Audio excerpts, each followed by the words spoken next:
wedge boxes. These are one of the simplest, I think most understated boxes you can do. They cost pennies and they take seconds. Now, I'd like to do that size one, and that size one is taken from a sheet of A4. And what you're going to do is you're going to take your A4 cardstock and you're just going to cut it in half lengthways.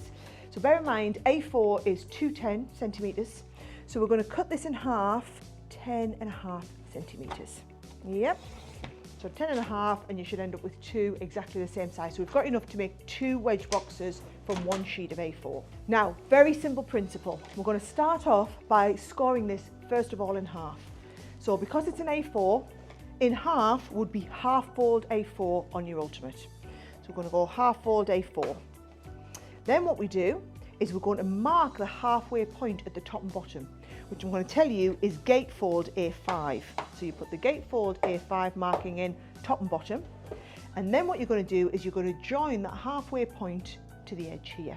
So we're going to go halfway right up to the edge, put the score line in, and you're going to do that on all four sides. So we're going to take that score line there, all four sides. And that is the principle behind how you do the wedge box. So from here, I'm going to take my score line in there, burnish the creases on all four sides.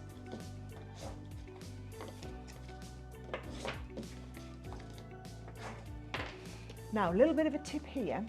If you put the two sides crossing each other, you can take your pokey tool and poke through the middle. It's the same here. I'm going to take the two, pop them on top of each other, and just take that pokey tool and go right through the middle there. And then what you'll find is your two from the centre will go inside your two from the outside.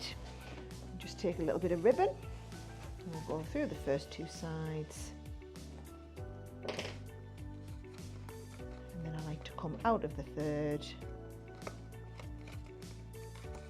and out of the fourth one there. I told you these boxes were really simple and very easy.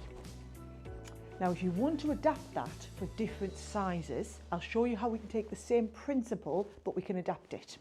So I just take a regular sheet of cardstock here and let's cut it to a different size. So should we cut this to, I don't know, let's do it in inches. Let's do 6 inches, okay?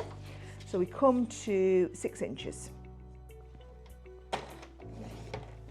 So I know now that piece of cardstock is 6 inches by 12 inches. And for that wedge box, you always want it a little bit longer than it is wider.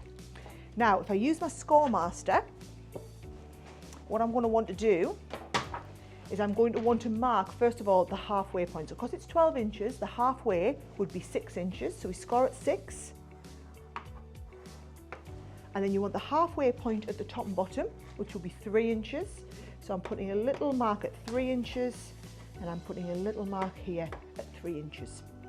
And then, just as we did before, we're just going to point them in a V.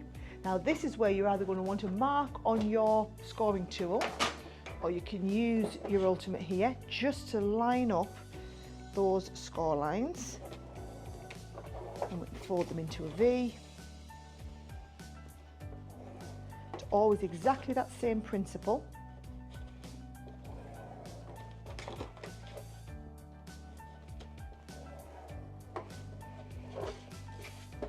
And then once we have that double V, you're just folding in all of your score lines.